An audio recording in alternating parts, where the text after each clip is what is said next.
जब चिन्मो अपनी गर्लफ्रेंड को स्टॉकिंग्स पहनाने में हेल्प कर रहा था, तब उसने उससे प्रॉमिस किया था कि दोनों मिलकर पीकिंग यूनिवर्सिटी में एडमिशन लेंगे। लेकिन जब कॉलेज एंट्रेंस एग्जाम का टाइम आया, उसके पास कोई ऑप्शन नहीं था। उसे जानबूझकर चाइनीज सब्जेक्ट में 0 स्कोर करना पड़ा।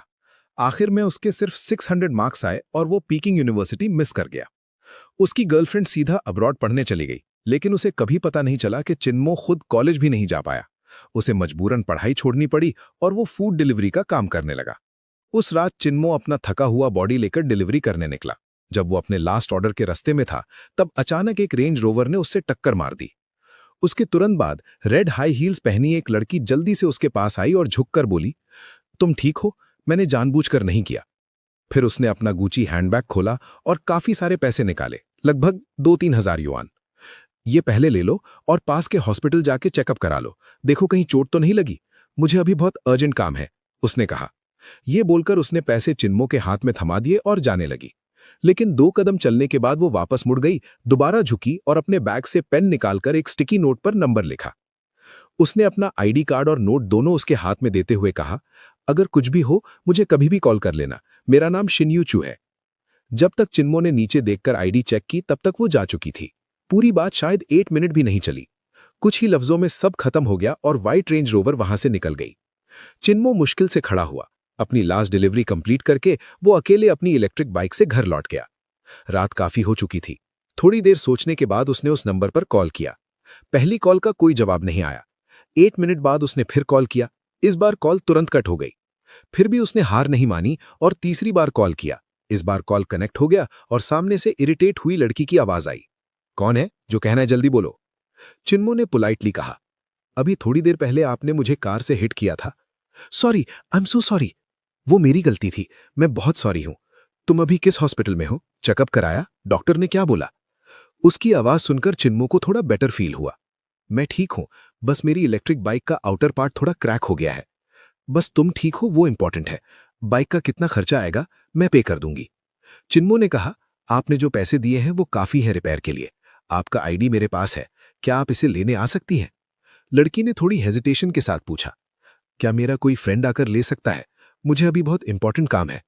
चिन्मो ने हाँ कर दी और अपना एड्रेस दे दिया। कॉल कट होने के बाद वो एक वुडन स्टूल पर बैठ गया और अपने जख्मों पर ऑइंटमेंट लगाने लगा। लगभग आधे घंटे बाद किसी ने दरवाजा नॉक किया। चिन्मो उठकर लिविंग रूम में आया और दरवाजा खोला। बाहर 4 आदमी खड़े थे। जो आगे खड़ा था वो उसी की एज का लग रहा था, लगभग 20 साल का। पीछे के 3 आदमी काफी स्ट्रांग और बल्की थे। आगे वाले ने उससे देखा और पूछा, तुमने ही कॉल किया था? चिन्मो कुछ बोल पाता उससे पहले ही वो आदमी इम्पेशेंट होकर बोला, शिन्यू का आईडी है तुम्हारे पास या नहीं? चिन्मो कुछ कह ही नहीं पाया था कि उसने सीधा उसके फेस पर पंच मार दिया। फिर उसने उसके पेट पर जोर से किक मारी। चिन्मो समझ ही नहीं पाया कि क्या हो रहा है, तब तक वो जमीन पर गिर चुका था। उस आदमी का पांव सीधा उड़कर चिन्मो पर आया। तुरंत ही चिन्मो के मुंह में खून का टेस्ट आ गया। पास वाले कमरे का रूममेट लू चोंग, जो अक्सर उसके साथ ड्रिंक करता था, अपना डोर खोला, एक नजर डाली और तुरंत बंद कर दिया। वो आदमी आगे बढ़ा और अपने लेदर शूज से चिन्मो के हाथ पर पैर रख दिया। फिर ठंडी आवाज में बोला, आईडी कहाँ है? चिन्मो बोलना चाहता था, लेकिन उसका आधा चेहरा सुन्न हो चुका था और वो कुछ कह नहीं पाया। आदमी ने पीछे खड़े 3 लोगों से कहा, अंदर जाओ, ढूंढ के लाओ। बेडरूम के टेबल पर आईडी कार्ड और नोट रखा था। उनमें से एक गुंडा अंदर गया, जल्दी से ढूंढकर ले आया और उस आदमी को दे दिया। आदमी ने आईडी देखा, सेटिस्फाई हुआ और अपनी पॉकेट में रख लिया। उसी वक्त जो पांव चिन्मो के हाथ पर था और जोर से दबा दिया। वो ठंडी आवाज में बोला, अंधा है क्या? इतने लोगों में से तुझे उसी को काम करना था? सीधी बात समझ ले, अगर उस औरत को दोबारा डिस्टर्ब किया ना, जान से मार दूंगा। ये बोलकर उसने चिन्मो को फिर से जोर से किक मारा और निकलने लगा।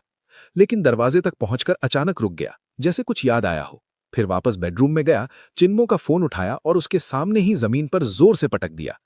उन्होंने इंश्योर किया कि फोन बिल्कुल टूट जाए, तब जाकर वो लोग स्टाइल से निकल गए। उनके जाने के बाद चिन्मो अकेला बेड के किनारे बैठा था, हाथ में सस्ती सी सिगरेट जल रही थी। उसे समझ नहीं आ रहा था कि दुनिया हमेशा इतनी अनफेयर क्यों होती है, और उसे यह भी समझ नहीं आ रहा था कि लोग मास्क पहनकर क्यों जीते हैं, या उस लड़की ने उसके साथ ऐसा क्यों किया। उसने अपना आईडी क्यों छोड़ा और फिर लोग भेजकर उसे पिटवाया क्यों? क्यों? दिल में उसने कसम खाई, वो इसका जवाब जरूर ढूंढेगा। उसे सच जानना ही होगा। बाहर बारिश और तेज हो रही थी, जैसे रात भर रुकने वाली ही नहीं थी। अगली सुबह जब सूरज निकलेगा, इस शहर में एक और भटकता हुआ चिन्मो होगा। सुबह की पहली रोशनी विंडो से अंदर आई। चिन्मो ने अपना सारा सामान एक सूटकेस में पैक कर लिया था। आज वो उस रेंटेड रूम को छोड़ रहा था। कल रात के इंसिडेंट के बाद लैंडलॉर्ड को लगा कि वो गलत लोगों के चक्कर में पड़ गया है, इसलिए अब उसे रूम नहीं दिया जा रहा था। सूटकेस उसकी पुरानी इलेक्ट्रिक स्कूटर पर रखा था। उसके पास सिर्फ 2600 युआन बचे थे, वो पैसे जो उस लड़की ने कल बारिश में उससे दिए थे। पिछले महीने की सैलरी उसने पूरी की पूरी घर भेज दी थी, अपने फादर के ट्रीटमेंट के लिए। खुद के लिए थोड़े पैसे रखे थे। उन 2600 में से 800 उसने एक नया स्मार्टफोन खरीदने में लगा दिए ताकि वो डिलीवरी का काम कंटिन्यू कर सके। बाकी बचे हुए पैसे रेंट के लिए थे। अगर शाम तक नया रूम नहीं मिला तो आज रात उसे फ्लाईओवर के नीचे सोना पड़ेगा। उसने नया फोन ऑन किया और सिम कार्ड डाला। जैसे ही फोन स्टार्ट हुआ, उसके सेकंड अंकल का कॉल आ गया। मोमो, क्या कर रहा है? उसका सेकंड अंकल अलग ही टाइप का इंसान था। उसे उसके ग्रैंडफादर ने सालों पहले सड़क से उठाया था। वो चिन्मो से 6 साल बड़ा था। सालों से छोटे मोटे शेडी काम करता रहता था और आसपास के गांव में सब उसका नाम जानते थे।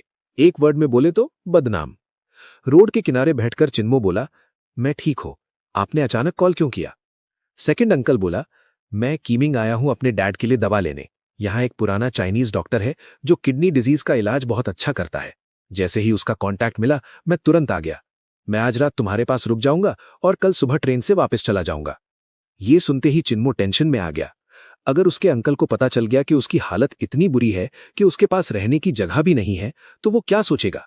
और अगर घर जाकर उसने चिन्मो के पेरेंट्स को बता दिया तो वो और ज्यादा परेशान हो जाएंगे। ऊपर से चिन्मो का चेहरा अभी भी नीला पड़ चुका था। उसके सेकंड अंकल की नेचर ऐसी थी कि वो पूरी सच्चाई निकाल के ही मानता। ये बहुत बड़ा प्रॉब्लम बन सकता था।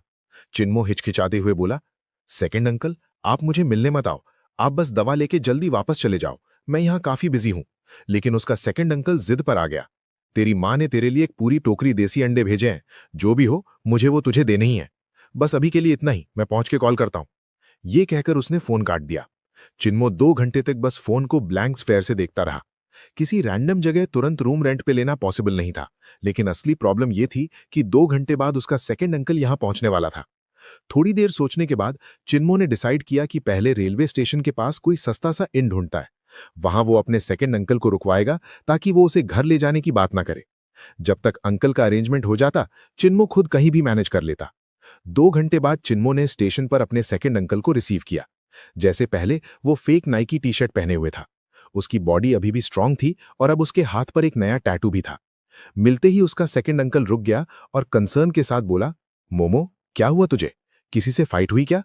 चिन्मो झूठ बोलते हुए बोला, बस गिर गया था गलती से। उसका सेकंड अंकल क्लियरली बिलीव नहीं कर रहा था। वो बोला, तू समझता है मुझे भी अपने पेरेंट्स की तरह बेवकूफ बना लेगा? कौन गिरता है और ऐसा लगता है? क्या पिट गया और मान भी नहीं रहा? चिन्मो जानता था कि उसका अंकल दुनिया देख चुका है। उससे बेवकूफ बनाना आसान नहीं होगा। फिर भी वो बात नहीं करना चाहता था, इसलिए उसने टॉपिक चेंज कर दिया। चलो पहले आपको रहने की जगह दिखा देता हूं, शाम को मैं आपके साथ दवा लेने चलूंगा। उसका सेकंड अंकल कुछ नहीं बोला, बस उसके साथ चल दिया। मॉल के पास एक जगह पर रूम बुक करने के बाद चिन्मो बोला, आप आज यहीं रुकना, शाम को हम मेडिसिन ले आएंगे, फिर मैं काम पर चला जाऊंगा। प्लीज मेरे पेरेंट्स को मत बताना कि मुझे किसी ने मारा है, वरना वो और टेंशन लेंगे। लेकिन उसका सेकंड अंकल फिर भी पूछने लगा, सच बता, क्या हुआ? किसने मारा तुझे? क्या तू फैमिली से कुछ छुपा रहा है? चिन्मो उदास होकर बेड के किनारे बैठ गया, सिगरेट जलाई और धीरे से बोला, मुझे खुद नहीं पता उन्होंने मुझे क्यों मारा। फिर उसने पूरी कहानी बता दी, कल रात जो कुछ हुआ था सब। आखिर में फिर बोला, प्लीज ये बात मेरे पेरेंट्स को मत बताना, मैं नहीं चाहता वो फिर से टेंशन ले। मेरे पास अभी कुछ पैसे बचे हैं, जब आप वापस जाओ वो पापा को दे देना। उसका सेकंड अंकल कुछ मिनट तक चुपचाप सर झुकाकर स्मोक करता रहा। फिर बोला, उन्हें ढूंढ निकालना और मैं तेरे पेरेंट्स को कुछ नहीं बताऊंगा। ये कहकर उसने अपनी पॉकेट से और 2000 युआन निकाले और चिन्मो को दे दिए। अपने पैसे अपने पास रख, घर मत भेज। ये और 2000 ले, कोई अच्छा सा रूम ले ले और अपना ख्याल रख। चिन्मो मना करते हुए बोला, सेकंड अंकल, मैं ये पैसे नहीं ले सकता। लेकिन उसका अंकल कमांड देने वाले टोन में बोला, ले ले, अगर मैं दे रहा हूं तो तू लेगा, ज्यादा बकवास मत कर। आज शाम मैं तेरे डैड के लिए दवा लेने जाऊंगा और तू अपने रहने का अरेंजमेंट कर। पहले अपना घर का प्रॉब्लम सॉल्व कर, फिर रात को साथ में खाना खाएंगे और कल सुबह मैं वापस ट्रेन से चला जाऊंगा। चिन्मो ने गहरी सांस ली। उसे क्लियरली फील हो रहा था कि उसका सेकंड अंकल उसकी कितनी परवाह करता है। वो उसे ज्यादा टेंशन नहीं देना चाहता था। आखिर में उसने प्लान मान लिया। उस दिन शाम को चिन्मो घर ढूंढने निकलेगा और उसका सेकंड अंकल मेडिसिन लेने जाएगा। उसके फादर की किडनी डिजीज काफी सालों से चल रही थी। और इतने सालों में पूरी फैमिली की सेविंग्स लगभग ट्रीटमेंट में खत्म हो चुकी थी। जब उसके ग्रैंडफादर का देहांत हुआ था तो वो कुछ पैसे छोड़कर गए थे, लगभग 10,000 युआन के आसपास। रूल के हिसाब से वो पैसे चिन्मो और उसके सेकंड अंकल के बीच इक्वली डिवाइड होने चाहिए थे, लेकिन उसके सेकंड अंकल ने एक पैसा भी लेने से मना कर दिया और पूरा पैसा चिन्मो के फादर के ट्रीटमेंट में लगा दिया। चाहे उसका सेकंड अंकल ज्यादा पढ़ा लिखा नहीं था और दिन भर इधर उधर घूमता रहता था, लेकिन उसका कैरेक्टर बिल्कुल साफ था। उस दोपहर चिन्मो को एक रियल्टर के थ्रू एक रूम मिला। वो एक 3 बेडरूम 1 लिविंग रूम वाला फ्लैट था जहां लोग शेयर करके रहते थे। सबसे छोटा बेडरूम 700 युआन पर मंथ में अवेलेबल था। लिविंग रूम, बाथरूम और किचन सब शेयर्ड थे। रियल्टर ने बताया कि मास्टर बेडरूम में एक कपल रहता है और सेकंड बेडरूम में एक सिंगल लड़की। घर देखने के बाद चिन्मो को ठीक लगा तो उसने तुरंत 3 महीने का रेंट दे दिया। जब तक सब काम खत्म हुआ तब तक शाम के 4 बज चुके थे। उसके सेकंड अंकल का मैसेज आया। वो मॉल के पास ट्रेन स्टेशन के नियर वेट कर रहा था ताकि दोनों डिनर कर सके। सुबह उसे जल्दी ट्रेन पकड़नी थी। जब चिन्मो निकलने वाला था तब उसकी मुलाकात उस लड़की से हो गई जो उसके साथ फ्लैट शेयर करती थी। वो अभी ऑफिस से आई थी और फॉर्मल क्लोथ्स पहनी हुई थी। उसका शॉर्ट ब्लेजर उसे काफी एलिगेंट बना रहा था। जब वो झुककर शूज चेंज कर रही थी तब चिन्मो की नजर गलती से उसके कॉलर के अंदर चली गई। उसने खुद को समझाया कि उसका इंटेंशन नहीं था, लेकिन सच ये था कि वो लड़की इतनी अट्रैक्टिव थी कि एक बार देखने के बाद नजर हटाना मुश्किल था। प्रॉब्लम ये हो गई कि जब वो सीधी हुई तब भी चिन्मो उसकी तरफ देख रहा था। उस लड़की ने गुस्से से उसे घूरा और नफरत भरी आवाज में बोला, परवर्ट। फिर उसने तुरंत अपना कॉलर पकड़ा और सीधा अपने रूम में चली गई। उस रात चिन्मो ने अपने सेकंड अंकल के साथ डिनर किया और कुछ बियर्स भी पी। वो इतना थक गया था कि अपने नए फ्लैट वापस जाने का मन नहीं हुआ, इसलिए उसने एक छोटे से इन में रूम ले लिया। अगली सुबह अपने सेकंड अंकल को स्टेशन छोड़ने के बाद चिन्मो फिर से डिलीवरी का काम करने लग गया। उसके लिए काम का मतलब ही पैसा था और फिलहाल डिलीवरी ही उसका इकलौता ऑप्शन था। वो रात के 11:30 तक बिजी रहा। उस दिन का लास्ट ऑर्डर देखकर वो थोड़ा सरप्राइज हो गया। ऑर्डर उसी फ्लैट से आया था जहां वो रहता था। कस्टमर का नाम था लेनी फे। जब वो खाना लेकर घर पहुंचा तो मास्टर बेडरूम वाले कपल घर पर नहीं थे। उनके रूम का लाइट बंद था। सेकंड बेडरूम में लाइट ऑन थी और अंदर से टाइपिंग की आवाज आ रही थी। चिन्मो ने अपनी जैकेट उतारकर रूम में फेंक दी और खाना लेकर उस लड़की के डोर पर गया। उसने हल्का सा नॉक किया। डोर खुला। लड़की अब होम क्लोथ्स में थी।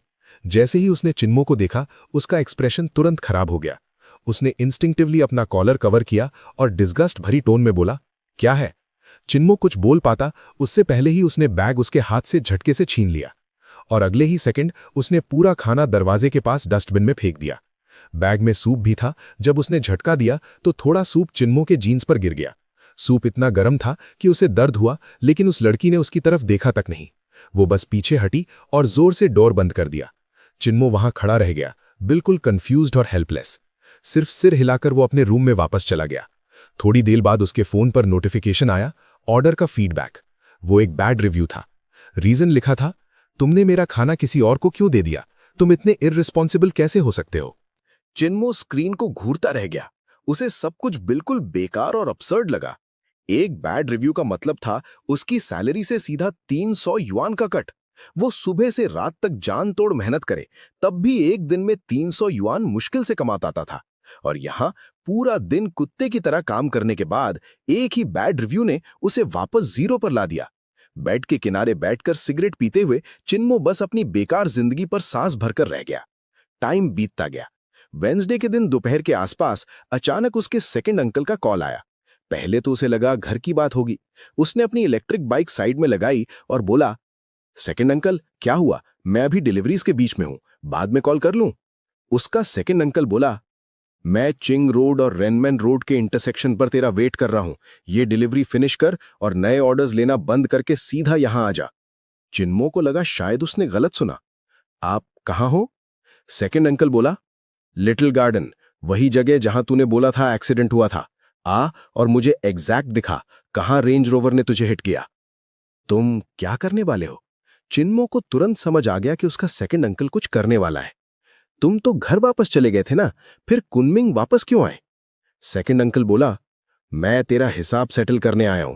तू आना चाहे तो आ, वरना मैं कैमरा से फुटेज निकलवा लूंगा। बस थोड़ा ज्यादा टाइम लगेगा। चिन्मो बिल्कुल चुप हो गया। उसे पता था उसका सेकंड अंकल कैसा इंसान है। रुको, मैं आ रहा हूं, वहां मिलते हैं। आधा घंटा बाद चिन्मो सच में लिटिल गार्डन के पास उससे मिलने पहुंच गया। उसका सेकंड अंकल रोड के किनारे स्क्वाट करके बैठा था और आसपास के सीसीटीवी कैमरास को देख रहा था। चिन्मो को समझ नहीं आ रहा था उसके दिमाग में क्या चल रहा है। जैसे ही उसने चिन्मो को देखा, उसने उसे एक सिगरेट दी और पूछा, एग्जैक्टली कहाँ हिट हुआ था? चिन्मो ने करेक्ट किया, मुझे हिट नहीं किया था, रेंज रोवर टर्न ले रही थी और मैं उससे टकरा गया था। उसका सेकंड अंकल गाली देते हुए बोला, कौन नहीं जानता कि टर्न लेने वाली गाड़ी को सीधा आने वाली ट्रैफिक को रास्ता देना होता है, बस डायरेक्शन बता। चिन्मो ने रोड के उस पार इशारा करके कहा, वहां। फिर बोला, सेकंड अंकल रहने दो ना, हम यहां के नहीं हैं, जितना दूर रहे उतना अच्छा है।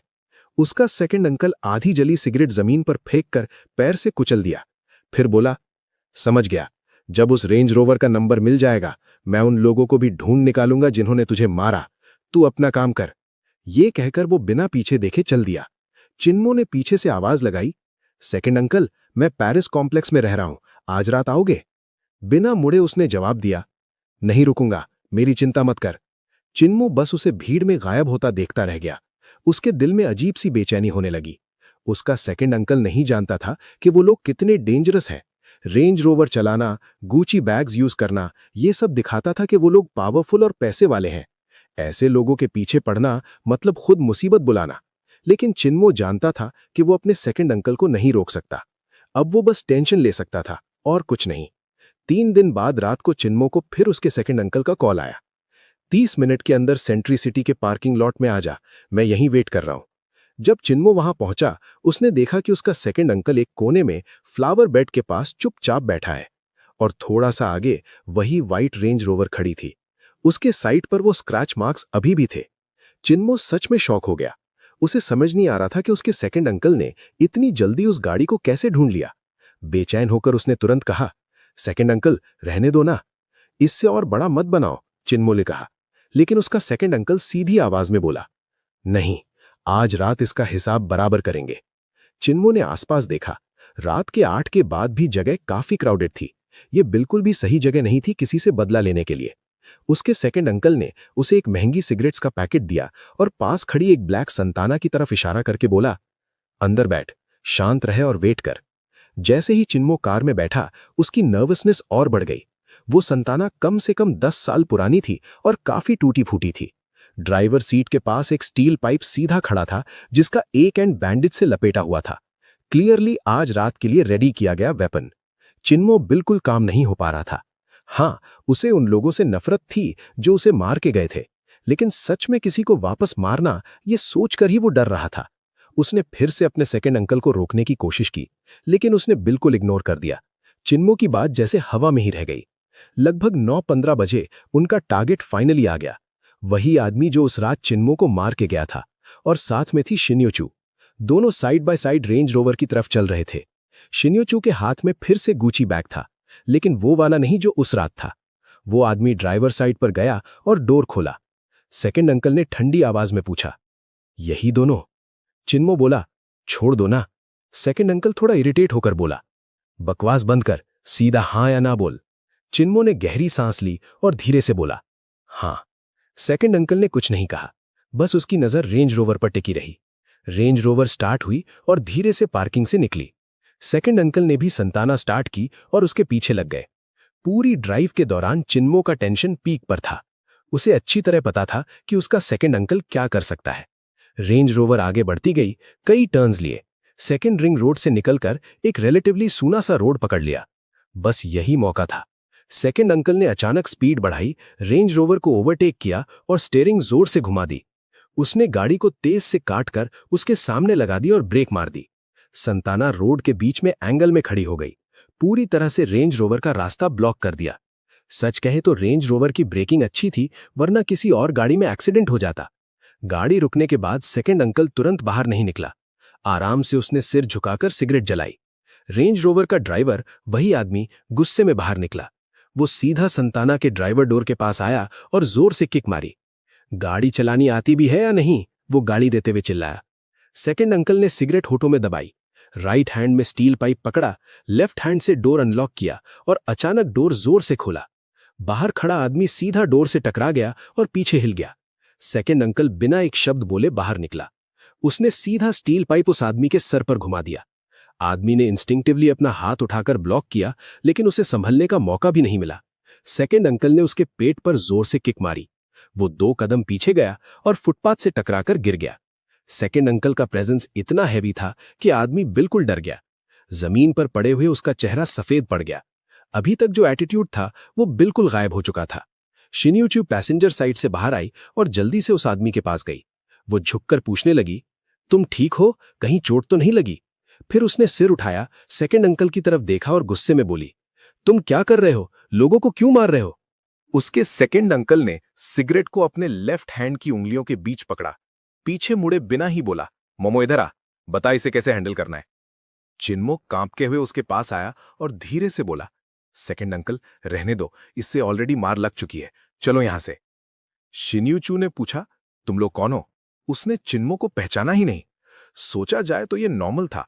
उस रात बारिश हो रही थी, रात भी काफी हो चुकी थी और चिन्मो डिलीवरी यूनिफॉर्म, हेलमेट और बाइक पर था। उसका याद न रहना नेचुरल था, लेकिन इस वक्त वो दोनों को घबराहट के साथ देखकर बोली, तुम लोग चाहते क्या हो? सेकंड अंकल ने उसकी तरफ ध्यान ही नहीं दिया। उसने सिगरेट का एक और ड्रैग लिया, फिर उसे जमीन पर फेंका, स्टील पाइप पकड़ा और धीरे से झुक गया। पाइप का नीचे वाला हिस्सा उस आदमी यानी शिन्यू के साथी की थाई पर दबा दिया। चिन्मो समझ गया कि वो जानबूझकर जोर लगा रहा है। आदमी का चेहरा दर्द से टेढ़ा हो गया, लेकिन वो चीखा नहीं, काफी टफ था। उसका चेहरा देखकर सेकंड अंकल थोड़ा सैटिस्फाई लग रहा था। वो बोला, तुमने मोमो को मारा और उसका फोन तोड़ा, अब सीधा डील करता हूं। 5000 युआन अभी ट्रांसफर करो। पैसा दिया, बात खत्म। फिर ठंडी हंसी के साथ बोला, अगर नहीं दिया तो आज रात यहां से ठीक ठाक नहीं जा पाओगे।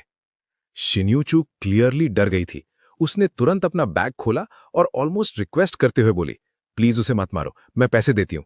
उसने बैग से कैश निकाला और बिना गिने सीधा उसके सेकंड अंकल को दे दिया। मुझे नहीं पता कितना है, सब ले लो। सेकंड अंकल ने एक नजर डाली और बोला, ठीक है, फिलहाल के लिए इनफ है, चलो मान लेते हैं, बात खत्म। पैसे होने का मतलब ये नहीं कि तुम किसी को बुली करो, याद रखना। अगर फिर भी प्रॉब्लम है मुझे ढूंढ लेना, मेरा नंबर याद रख, 1356778899। कोई दिक्कत हो तो कॉल करना।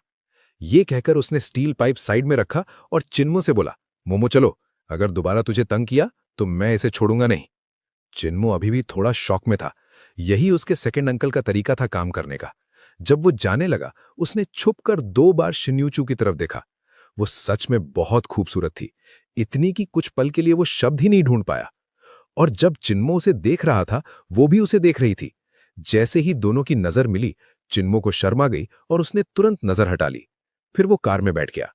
सेकंड अंकल ने उसकी टेंशन नोटिस की, थोड़ी इरिटेटेड टोन में बोला, क्या हुआ, अब डर लग रहा है? हिम्मत हार गया? इंसान ही तो है सब, 2 कंधे एक सर, डर किस बात का? अगर आदमी है तो सामने खड़ा हो और वापस लड़। सच ये था कि चिन्मो थक चुका था। कुनमिंग में इतने सालों से स्ट्रगल करते हुए वो हमेशा एक आउटसाइडर की तरह जीता रहा था। ना उससे झगड़े चाहिए थे, ना लड़ाई।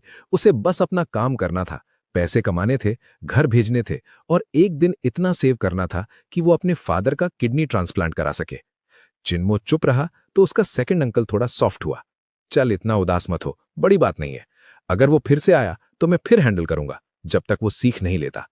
नेक्स्ट इंटरसेक्शन पर उतर जाना, ये पैसे रख और संभाल के यूज कर। मैं कुछ दिन कुनमिंग में ही हूं, कुछ भी हो मुझे कॉल करना। ये कहकर उसने बिना पूछे ही सारे पैसे चिन्मो के हाथ में थमा दिए। चिन्मो जानता था उसके फादर के ट्रीटमेंट में इतना पैसा लग रहा था कि चिन्मो ने फॉर्मली मना करने का ड्रामा भी नहीं किया। टोटल मिलाकर थोड़ा सा 6000 युआन से ज्यादा था। उसने सब पैसे रख लिए और पूछा, आप घर नहीं जा रहे, फिर कुनमिंग में क्या कर रहे हैं? सेकंड अंकल ने बस इतना कहा, तू उसकी टेंशन मत ले, बस इतना समझ ले, मैं फूड डिलीवरी नहीं कर रहा। एक बात याद रख, अगर वो आदमी दोबारा तुझे तंग करे तो सीधा वापस मारना, डरना मत। चिन्मो और उसका सेकंड अंकल हमेशा अलग तरीके से जीते आए थे। इंटरसेक्शन पर उतरने के बाद चिन्मो अकेले रात के शहर में घूमता रहा।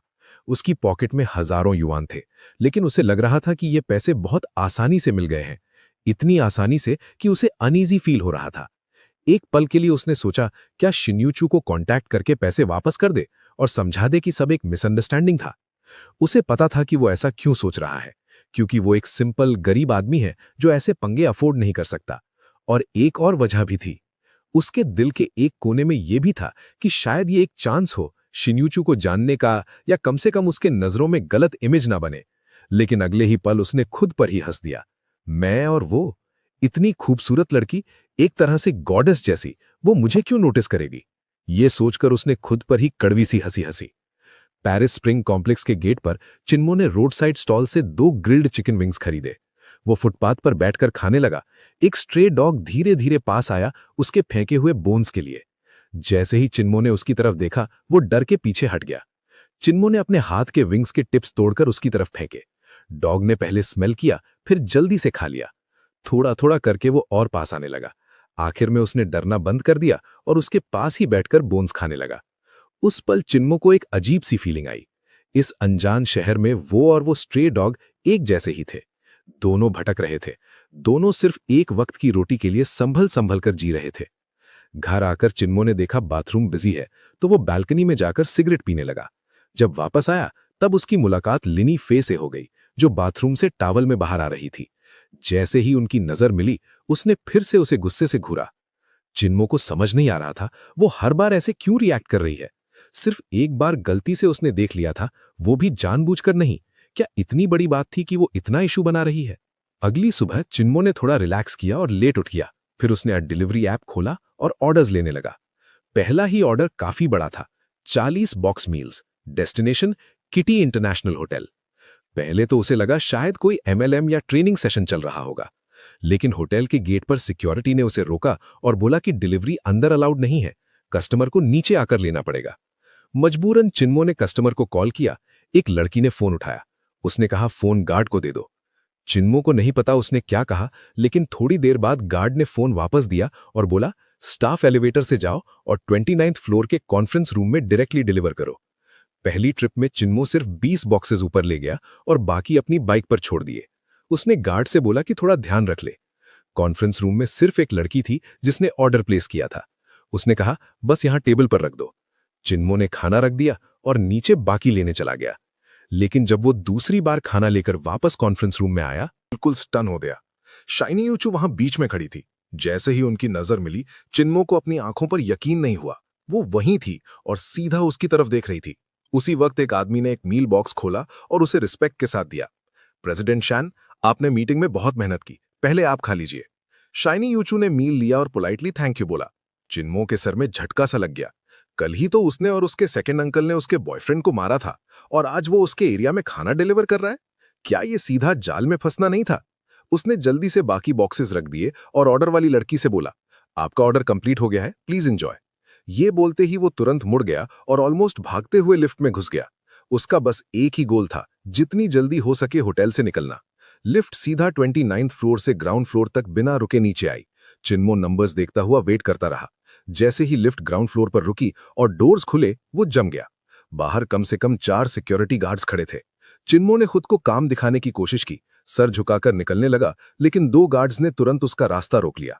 एक बोला, हमारे साथ चलो। चिन्मो ने कहा, किस लिए? आप गलत इंसान पकड़ रहे हो। गार्ड गुस्से में बोला, ज्यादा बकवास मत कर। लीडर जैसा लगने वाला गार्ड बोला, इसे ले जाओ। चिन्मो जोर से चिल्लाया, किस बेसिस पर? तुम सिर्फ सिक्योरिटी गार्ड्स हो, तुम्हें मेरी फ्रीडम रिस्ट्रिक्ट करने का कोई राइट नहीं है। उसके चिल्लाने पर लॉबी के लोग देखने लगे, लेकिन मैनेजर ने तुरंत सिचुएशन हैंडल की। स्माइल के साथ बोला, हमें खेद है डिस्टर्बेंस के लिए। एक गेस्ट का वैल्यूएबल आइटम मिसिंग है और शक है कि डिलीवरी बॉय ने चोरी की है।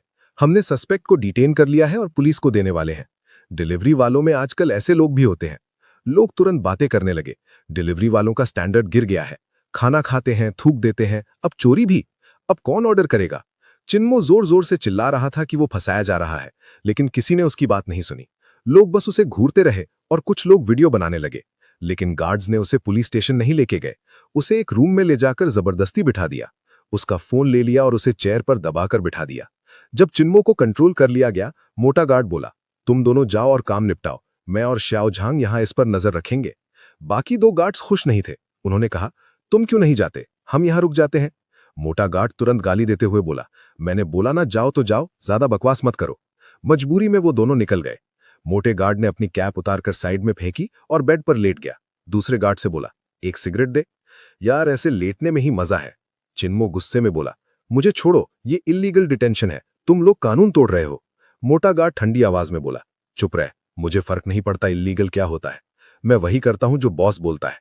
अगर ज्यादा चिल्लाया और मेरी नींद खराब की, उसने अपने पांव की तरफ इशारा किया। ये जो मोजे हैं ना, 1 हफ्ते से नहीं धोए, सीधा तेरे मुंह में ठूस दूंगा। ये धमकी सुनकर, वो धमकी काफी थी, चिन्मो इतना डर गया कि उसने एक भी शब्द बोलने की हिम्मत नहीं की। उसे सच में लग रहा था कि वो गार्ड वैसे ही करेगा जैसे कह रहा है। 2 गार्ड बेड पर लेटकर सिगरेट पीते रहे। चिन्मो चुपचाप बैठा रहा, उसका दिल जोर जोर से धड़क रहा था। उसे बिल्कुल नहीं पता आगे क्या होने वाला है या कौन आने वाला है। कुछ देर बाद दोनों गार्ड्स वहीं सोते हुए सो गए। चिन्मो ने भागने की कोशिश की, लेकिन उसके हाथ और पैर चेयर से बंधे हुए थे। जितनी भी कोशिश की सब बेकार गई। शायद 3-4 घंटे बीत गए, फिर अचानक दरवाजा खुला। आवाज सुनते ही दोनों गार्ड्स उठकर सीधे खड़े हो गए। रूम में शाइनी यूचू एंटर हुई, उसके पीछे 5 लोग और थे। उनमें से एक वो लड़की थी जिसने ऑर्डर प्लेस किया था, एक लॉबी मैनेजर और 2 सिक्योरिटी गार्ड्स। जैसे ही गार्ड्स ने शाइनी यूचू को देखा, तुरंत रिस्पेक्ट से बोले, प्रेसिडेंट शैन। शाइनी यूचू ने भाव चढ़ाकर पूछा, इसे बांध क्यों रखा है? लॉबी मैनेजर ने तुरंत मोटे गार्ड को घूरा और डांटा, किसने बोला था इसे बांधने को? अभी के अभी खोलो। जब चिन्मो को खोला गया, शाइनी यूचू ने सबको ऑर्डर दिया, सब लोग बाहर जाओ, मेरी परमिशन के बिना कोई अंदर नहीं आएगा। लॉबी मैनेजर चमचागिरी करने लगा, प्रेसिडेंट शैन, मैं। लेकिन उसकी टोन इतनी स्ट्रिक्ट थी कि किसी ने और कुछ बोलने की हिम्मत नहीं की। सब लोग एक एक करके ऑकवर्डली रूम से बाहर निकल गए। शाइनी यूचू ने चिन्मो की तरफ देखा और पूछा, तुम्हारा यू के साथ क्या प्रॉब्लम है? कल तुमने इतनी बुरी तरह क्यों मारा? तब चिन्मो को पता चला उस आदमी का नाम यू है। चिन्मो ने सीधा जवाब दिया, ड्रामा करने की जरूरत है? तुम्हें नहीं पता क्यों मारा गया?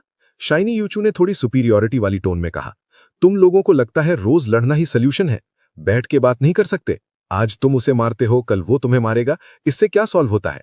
मुझे पता है यू का टेम्पर थोड़ा एरोगेंट है, लेकिन इतनी छोटी बात पर तुम लोग ऐसे लड़ते हो, समझ नहीं आता। तब चिन्मो को समझ आया, शाइनी यूचू उसे एक स्ट्रीट थग समझ रही है। उसने सीधा पूछा, तुम मेरी बात सुनोगी?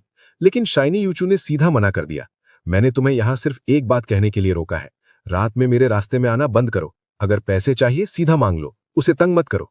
ये सुनकर चिन्मो का गुस्सा फट गया, तुमने मुझे 3-4 घंटे यहां बांध के रखा, मेरा पूरा काम खराब कर दिया सिर्फ ये बकवास बोलने के लिए। शाइनी यूचू ने जवाब दिया, तो और क्या बोलूं? चिन्मो का गुस्सा और बढ़ गया। अच्छा, तुमने अपनी बात कह दी, अब मेरी सुनो। जो पहला बॉक्स मील मैं आज डिलीवर करके गया था, वो तुमने खाया ना? मैं तुम्हें बता देता हूं, मैं उसमें से पहले ही कई बाइट्स ले चुका हूं। जो तुमने खाया वो मेरा लेफ्ट ओवर था, मैं उसमें थूक भी चुका था। शाइनी यूचू की आंखें शौक से खुल गई। अगला ही सेकंड उसने अपना मुंह बंद किया और सीधा वॉशरूम की तरफ भागी। चिन्मो को अंदर से एक अजीब सा सैटिस्फैक्शन मिला। उसने अपना फोन उठाया और फुल एटीट्यूड के साथ रूम से बाहर निकल गया। बाहर लॉबी मैनेजर और गार्ड्स खड़े थे, सब उसे अजीब नजर से देख रहे थे, लेकिन चिन्मो को कोई फर्क नहीं पड़ा। वो ऐसे वॉक कर रहा था जैसे पूरा होटल उसका हो। जितना वो इस बारे में सोचता, उतना ही उसे अच्छा लग रहा था, और वो सीधा होटल से बाहर निकल गया। उस वक्त डिनर रश स्टार्ट हो रहा था। वो प्लान कर रहा था कि वापस डिलीवरी ऑर्डर्स लेने लगे, लेकिन पता चला कि उसका अकाउंट पहले ही सस्पेंड हो चुका था। उसने कस्टमर सर्विस से कांटेक्ट किया पूछने के लिए कि क्या चल रहा है, और उन्होंने बताया कि शायद वो किसी थेफ्ट केस से जुड़ा हुआ है, इसीलिए उसका कुरियर स्टेटस टेम्परेरीली रिवोक कर दिया गया है। सीधी भाषा में बोले तो उसे नौकरी से निकाल दिया गया था। चुनमो को समझ ही नहीं आ रहा था कि उसने आखिर किसको ऑफेंड कर दिया। क्या फूड डिलीवर करना ऑलरेडी इनफ मुश्किल नहीं था? आखिर में वो बिना वजह इन लोगों के साथ एक बड़ा झगड़े में फंस गया। गुस्से में उसने मुड़कर किटी इंटरनेशनल होटल की तरफ देखा, एक तीखी नजर डाली और जमीन पर जोर से थूक दिया। अगला ही सेकंड होटल के सिक्योरिटी गार्ड्स भागते हुए बाहर आए और चिल्लाए, पकड़ो उसे, भागने मत दो। उसने सिर्फ एक बार थूका था और वो लोग उसे पकड़ने के लिए पीछे पड़ गए। चुनमो तुरंत मुड़कर भागा, लेकिन ज्यादा दूर नहीं जा पाया। गेट के पास खड़े एक गार्ड ने उसे जोर से लात मारी और वो जमीन पर गिर गया। उसके बाद बाकी सब गार्ड्स उस पर टूट पड़े और उसे दबा दिया। इस बार वो चुनमो को होटल के अंदर नहीं ले गए, सीधा उसे एक ब्यूइक वैन में ढकेल दिया गया। शिन यूचू सेकंड रो के लेफ्ट सीट पर बैठ गया। चुनमो जिसके हाथ और पैर बंधे हुए थे, उसे राइट सीट पर फेंका गया। ये देखकर कि वो स्ट्रगल ना करे, उन्होंने उसके बॉडी के अराउंड 2 और रस्सी के चक्कर लगा दिए। 2 गार्ड्स थर्ड रो में बैठे और एक फ्रंट सीट पर। चुनमो तुरंत टेंस हो गया। उसने शिन यूचू की तरफ मुड़कर पूछा, तुम लोग क्या करने वाले हो? मैंने बस तुम्हारा थोड़ा सा लंच खाया था, क्या तुम सच में मुझे मार दोगे उसके लिए? चुप रहो। शिन यूचू ने घिन से उसकी तरफ देखा। अगर तुमने लंच का जिक्र फिर से किया तो मैं अभी के अभी तुम्हें गाड़ी से बाहर फेंकवा दूंगा। ठीक है, नहीं बोलूंगा, लेकिन कम से कम बताओ तो सही, मुझे ले कहां जा रहे हो? तुम्हारी वजह से मेरी जॉब भी चली गई। शिन यूचू ने ठंडे अंदाज में जवाब दिया, तुम्हारी जॉब से मुझे कोई लेना देना नहीं, लेकिन अगर युहाओ को कुछ हुआ तो मैं इंश्योर करूंगा कि तुम कोर्ट तक पहुंचो।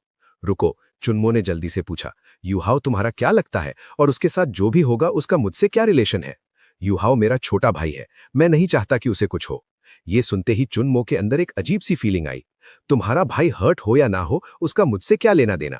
युहाओ तुम्हारे फ्रेंड ने किडनैप किया है, मैं तुम्हें वहां ले जा रहा हूं एक्सचेंज के लिए। चुनमो शौक में उसकी तरफ देखने लगा। मतलब तुम्हारा भाई किडनैप हो गया है और तुम मुझे उसके बदले में यूज कर रहे हो, और मेरा फ्रेंड इतना डेंजरस है, मुझे तो पता ही नहीं। शिन यूचू ने शांत रहकर कहा, कल रात वाला आदमी। चुनमो का दिल जोर से धड़कने लगा। कल रात वाला? Second uncle? उसका दिमाग घूम गया। कल रात तो सब सेटल हो गया था, फिर उसके सेकंड अंकल ने दोबारा ये सब क्यों किया? क्या शिन यू जैसे रिच आदमी को इतना आसान समझा गया? चुनमो अब कुछ समझ नहीं पा रहा था और डर के मारे ज्यादा पूछने की हिम्मत भी नहीं हुई। गाड़ी ज्यादातर चुपचाप चली, डाउनटाउन से निकलकर ईस्टर्न थर्ड रिंग के आउटस्कर्ट्स तक। आखिर में वो एक पुराने टूटे फूटे वेयरहाउस पर पहुंचे। वहां एक और ब्यूइक वैन खड़ी थी। चुनमो का सेकंड अंकल संताना भी वहीं था। दो गाड़ियों के बीच एक टेबल बनाया गया था। असल में दो पुराने टायरों के ऊपर एक लकड़ी का बोर्ड रख दिया गया था। उस पर कुछ कैन्स और खाना पड़ा था और आसपास कई खाली बियर बॉटल्स बिखरी हुई थी। चुनमो का सेकंड अंकल एक साइड अकेले बैठा था। दूसरी तरफ शिन यूहाओ और कुछ लोग बैठे थे। सबके चेहरे पर मार के निशान थे, सूजे हुए, थके हुए। शिन यूहाओ भी इससे बचा नहीं था। जैसे ही शिन यूचू ने यह देखा, सीन देखते ही वो और बर्दाश्त नहीं कर पाई। वो गाड़ी से कूदकर सीधा टेबल की तरफ भागी। तुम्हारी इतनी बुरी हालत किसने की? किसने मारा तुम्हें? बोलते बोलते उसकी नजर चुनमो के सेकंड अंकल पर जा टिक गई, लेकिन उसके सेकंड अंकल ने शिन यूचू की तरफ देखा तक नहीं। मोटा सिक्योरिटी गार्ड ने चुनमो को वैन से लात मार के नीचे गिरा दिया, फिर दो और गार्ड्स ने उसे जमीन से उठा लिया। मोटा गार्ड चीखा, अभी के अभी हमारे यंग मास्टर को छोड़ दो, वरना हम इस हॉस्टेज को मार देंगे। ये देखकर चुनमो का सेकंड अंकल थोड़ा शॉक्ड लग रहा था। उसकी भौएं सिकुड़ गईं, लेकिन उसने कुछ नहीं कहा। उसने अपना ग्लास रखा और खड़ा हो गया। ये सब क्या मतलब है? शिन यूचू ने सीधा उसकी तरफ देखकर कहा, क्या तुमने मेरे भाई को इस हाल में मारा है? कल रात हमने डिसाइड नहीं किया था कि बात यहीं खत्म होगी? फिर तुम लोग अब क्या करना चाहते हो? बस करो। शिन यूहाओ धीरे से खड़ा हो गया, सिर झुकाए हुए। ये उनकी गलती नहीं है, मेरी है। हम 5 मिलकर भी इसे नहीं हरा पाए। मुझे जो मिला डिजर्व करता हूं। अगर चुनमो ने अपने कानों से नहीं सुना होता तो वो कभी यकीन नहीं करता। शिन यूहाओ के साथ 4 आदमी साइज में बड़े थे, फिर भी सब चुनमो के सेकंड अंकल से बुरी तरह पिटे थे। इतना कि उन्होंने पूरी तरह से मान लिया था। शिन यूचू ने आंखों में दर्द के साथ हाथ उठाया और जेंटली शिन यूहाओ के सूजी हुए चेहरे को छुआ। दर्द हो रहा है? शिन यूहाओ पहले हाँ में सिर हिलाता है, फिर ना में। मैं ठीक हूं। मार खाना मेरे लिए नया नहीं है, लेकिन किसी ने मुझे ऐसे कभी कंप्लीटली हराया नहीं है। रुको रुको रुको, चुनमो के सेकंड अंकल ने उसे बीच में ही रोक दिया। तुम्हारी बहन भी कमाल की है, उसने मेरे नेफ्यू को उठवा लिया। आज का हिसाब बराबर समझते हैं। तुम मेरा नेफ्यू छोड़ दो, मैं तुम्हें जाने देता हूं, और आज की फाइट फीस भी माफ, लेकिन दोबारा ऐसा नहीं होना चाहिए।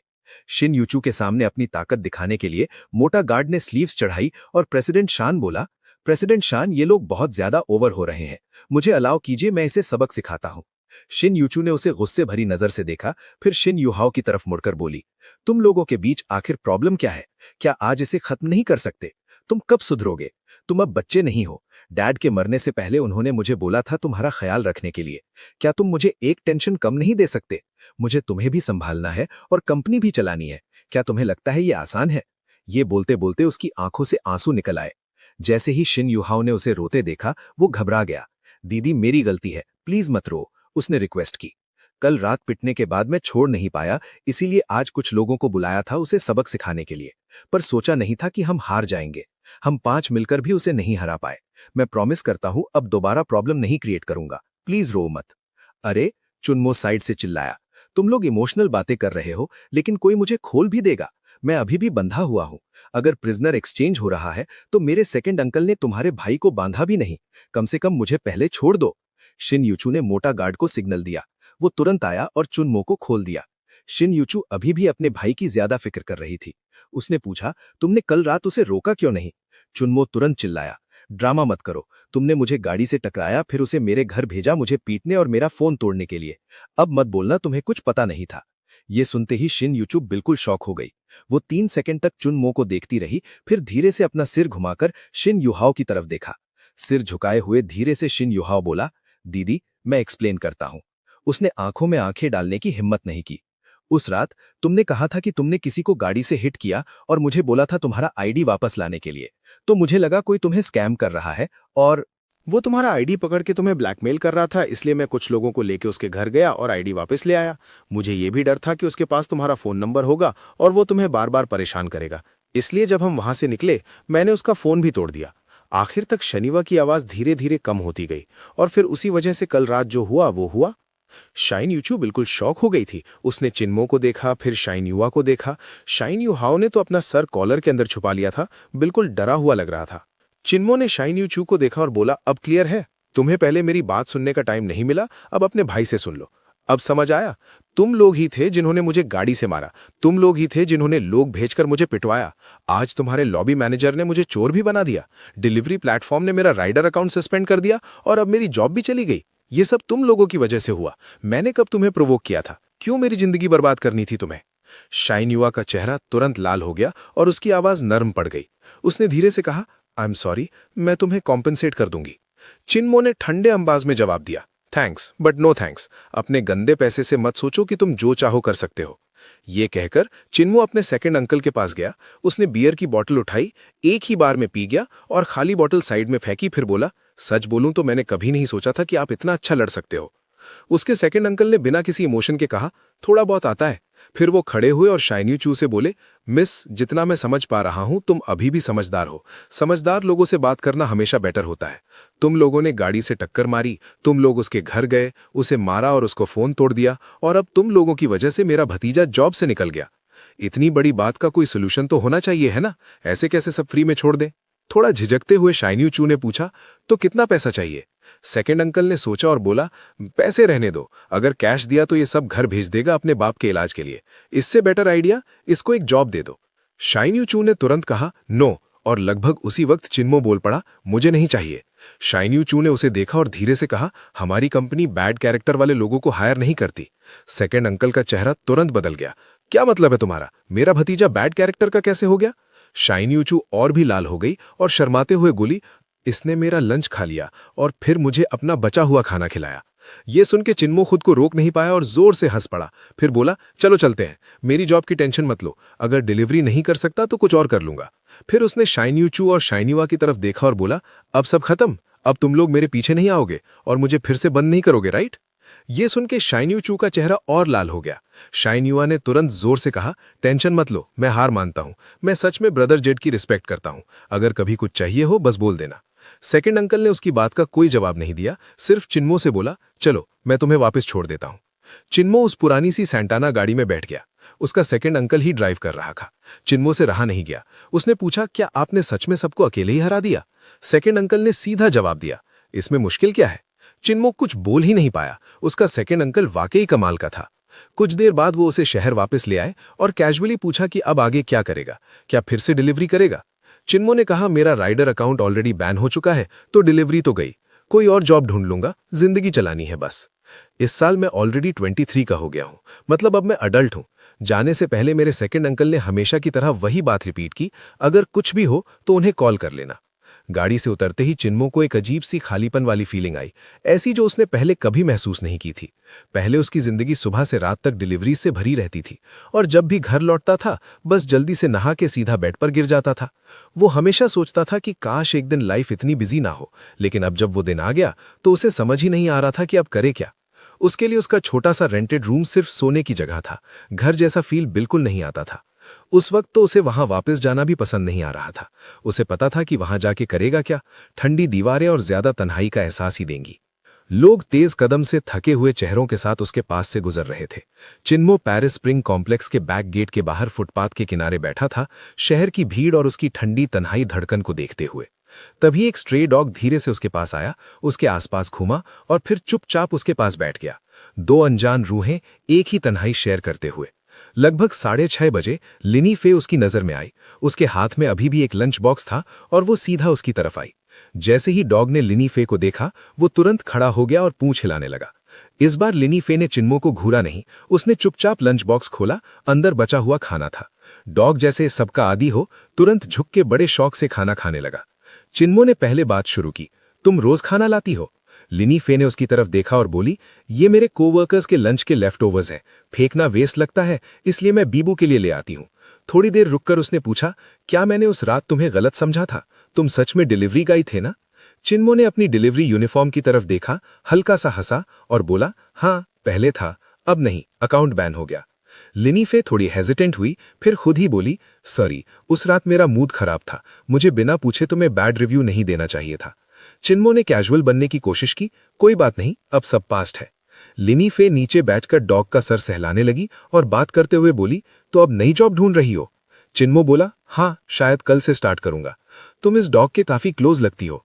लिनीफे बोली, इसका नाम बू है, ये पास के अर्बन विलेज का एक लोकल स्ट्रे है, लेकिन काफी समझदार है। जब बू ने लंच बॉक्स का खाना खत्म कर लिया तो उसने डब्बा और प्लास्टिक बैग मुंह में उठाया और पास के डस्टबिन तक लेके गया। ट्रैश डालने के बाद वो वापस आया, पूंछ हिलाते हुए, जैसे दोनों को बाय बोल रहा हो, फिर धीरे धीरे दूर भाग गया। चिन्मो और लिनीफे उसे कॉर्नर के पीछे गायब होते हुए देख रहे थे। उसके बाद दोनों साथ में कॉम्प्लेक्स के अंदर चले गए। शायद ये पहली बार था जब चिन्मो ने लिनीफे से इतनी नॉर्मल बात की थी। उससे पता चला कि लिनीफे भी अभी अभी कॉलेज से ग्रेजुएट हुई है। फिर दोनों ने पास वाले फ्लैट में रहने वाले कपल के बारे में बात करनी शुरू कर दी। चिन्मो बोला कि जब से वो यहाँ शिफ्ट हुआ है उसने उन्हें मुश्किल से ही देखा है। लिनीफे ने कहा कि वो भी उन्हें रेयरली देखती है। उसके हिसाब से वो शायद नियर बाय यूनिवर्सिटी के स्टूडेंट्स हैं जो कभी कभी रात को आते हैं और सुबह जल्दी निकल जाते हैं। चिन्मो तुरंत समझ गया, ये जगह बेसिकली उनका चीप सा हुकअप स्पॉट है, क्योंकि होटल लेने का खर्चा हर बार 100 से ज्यादा पड़ता है, जबकि ये रूम महीने का लगभग सिर्फ 1000 रुपए में मिलता है। मतलब काफी ज्यादा कॉस्ट इफेक्टिव था। एक स्ट्रे डॉग बुबू की वजह से चिन्मो और लिनीफे के बीच की पहले वाली ऑकवर्डनेस धीरे धीरे खत्म हो गई थी। अब वो नॉर्मल तरह से बात कर पा रहे थे और फाइनली एक दूसरे को थोड़ा अच्छे से जानने का मौका मिला। अगली सुबह चिन्मो 7:30 बजे उठा। जैसे ही उठा, आदत से मजबूर होकर सबसे पहले अपनी डिलीवरी यूनिफॉर्म ढूंढने लगा। लेकिन जैसे ही उसने यूनिफॉर्म हाथ में ली, उसे याद आया उसका कुरियर अकाउंट तो ऑलरेडी बैन हो चुका है। मतलब आज वो न ऑर्डर्स ले सकता है न डिलीवरी कर सकता है। फिर अचानक उसे याद आया कि उसका स्कूटर अभी भी किटी इंटरनेशनल होटल में पड़ा है, जहां कल उसे पकड़कर ले जाया गया था। उसकी इलेक्ट्रिक बाइक वहीं रह गई थी। चिन्मो ने जल्दी से कपड़े पहने, कॉम्प्लेक्स के गेट से एक बाइक टैक्सी ली और सीधा किटी इंटरनेशनल होटल पहुंच गया। होटल के गार्ड बूथ के अंदर उसने कल वाला वही मोटा सिक्योरिटी गार्ड देखा, अभी भी ड्यूटी पर था। जैसे ही गार्ड ने चिन्मो को देखा, हाथ में रबर बटन पकड़ के तंज मारते हुए बोला, फिर आ गया, पिटना है क्या दोबारा?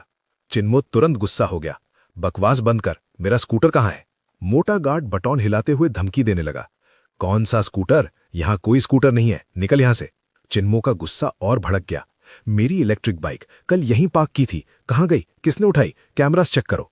गार्ड हंस पड़ा, क्लियरली इंसल्ट करते हुए बोला, तुम्हें लगता है तुम बस ऐसे ही इंटरनेशनल होटल के सर्वेलेंस कैमरास देख सकते हो? क्या तुम्हें लगता है ये जगह तुम्हारी है? चिन्मो का मन कर रहा था उसे जोर से थप्पड़ मार दे। गार्ड और भी ज्यादा एटीट्यूड में आ गया। तुम्हारी वो पुरानी सी स्कूटर पुलिस को भी बोलो तो शायद केस तक ना लिखे, और तुम उसे खजाना समझ रहे हो? वो अपनी बात खत्म भी नहीं कर पाया था कि अचानक सीधा खड़ा हो गया और प्रॉपर सलूट मार दिया, जैसे कोई इंपॉर्टेंट आदमी आ गया हो। चिन्मो ने मुड़कर देखा, शिनयाचू की व्हाइट रेंज रोवर आकर उसके पास रुक गई। कार के अंदर से शिनयाचू ने उसे देखा और पूछा, फिर क्या कर रहे हो यहाँ? चिन्मो ने तुरंत जवाब दिया, मुझे शौक नहीं है यहाँ आने का, मैं अपने स्कूटर के लिए आया हूँ, कल यहीं पार्क की थी, अब गई हुई है। मोटा गार्ड तुरंत बीच में बोल पड़ा, प्रेसिडेंट शैन, आप टेंशन मत लीजिए, ये बस अपनी बेकार सी स्कूटर के लिए होटल के कैमरास देखना चाहता है, मैं हैंडल कर लेता हूँ। शिनयाचू ने गार्ड की तरफ देखा और ठंडे टोन में पूछा, और तुम कैसे हैंडल करोगे? स्कूटर कहाँ है? गार्ड हल्की सी शैतानी स्माइल के साथ बोला, कल ड्यूटी पे जो शाह जियांग था उसने देखा कि सिटी एनफोर्समेंट वाले आए और इसकी बाइक उठा के ट्रक में डाल के ले गए। ये सुनते ही चिन्मो का गुस्सा फट पड़ा। तुमने देखा कि मेरी बाइक ले जा रहे थे और एक शब्द तक नहीं बोला? मैं तुम्हारे होटल के स्टाफ के लिए फूड डिलीवर करने आया था, सिर्फ यहां डिलीवरी करने की वजह से मेरी जॉब चली गई, और जब मेरी बाइक भी ले गए तुमने वॉर्न तक नहीं किया, थोड़ी देर के लिए देख भी नहीं सकते थे? तुम लोगों में जरा सी भी इंसानियत नहीं है। मोटा गार्ड उसकी हालत देखकर खुश लग रहा था, हंस के बोला, और हम क्यों मदद करें तुम्हारी? बस इनफ। अब शिनयाचू क्लियरली इरिटेट हो चुकी थी। उसने गार्ड से कहा, इसे एलिवेटर से ऊपर ले जाओ, मेरे ऑफिस में लाओ। ये कहकर वो पार्किंग की तरफ चली गई। मोटा गार्ड एकदम शॉक हो गया, क्या शिनयाचू ने तुझे अपने ऑफिस बुलाया है? शिनयाचू का ऑफिस 29th फ्लोर पर था और वहां सिर्फ रिस्ट्रिक्टेड एलिवेटर से ही जा सकते थे।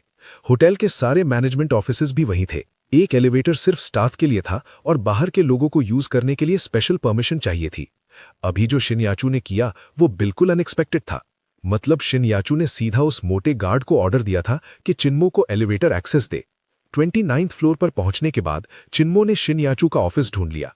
दरवाजे पर एक प्लैक लगा था, जनरल मैनेजर। चिन्मो को बिल्कुल एक्सपेक्ट नहीं था कि शिन याचू इतनी यंग एज में इतनी बड़ी पोजीशन पर होगी।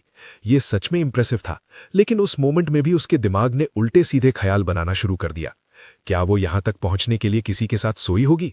वैसे उसकी लुक्स तो वैसी ही थी। चिन्मो ने जिंदगी में ज्यादा दुनिया नहीं देखी थी।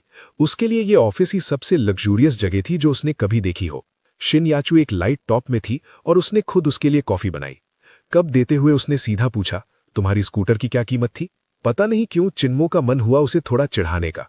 उसने तंज भरी नजर से देखा और बोला, पैसे? तुम्हारे लिए पैसे ही सब कुछ है। क्या पैसे सब सॉल्व कर सकते हैं?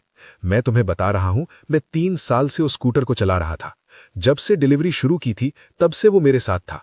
धूप बारिश हर मुश्किल में साथ दिया उसने, और अब सिर्फ इसलिए कि उसने तुम्हारी कंपनी में एक डिलीवरी की, वो हमेशा के लिए चला गया। तुम लोगों को ये ठीक लगता है? तुम्हारी कॉन्शियंस अलाउ करती है ये? शिन याचू कॉफी पकड़कर डेस्क से टिक कर खड़ी थी। उसने शांत टोन में कहा, तुम इसे ऐसे बोल रहे हो जैसे तुम्हारा उस स्कूटर के साथ कोई इमोशनल रिश्ता था, पर चाहे जितना भी हो, रियलिटी नहीं बदलेगी। मैं तुम्हारी स्कूटर सिटी एनफोर्समेंट से वापस नहीं ला सकती, तो सीधा बोलो कितना पैसा चाहिए। ये सुनते ही चिन्मो इरिटेट हो गया। क्या तुम पैसे के अलावा किसी और टॉपिक पर बात नहीं कर सकती? शिन याचू अपनी यूजुअल एरोगेंट टोन में बोली, जिसका कैरेक्टर क्वेश्चनेबल हो उसके साथ मैं सिर्फ पैसे की बात करती हूं।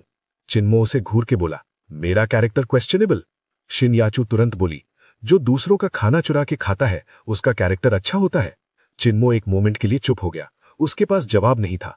शिन याचू ने अपनी वॉच देखी और बोली, मेरा टाइम वेस्ट मत करो, मुझे मीटिंग के लिए जाना है। बस अमाउंट बताओ, मैं पे कर दूंगी।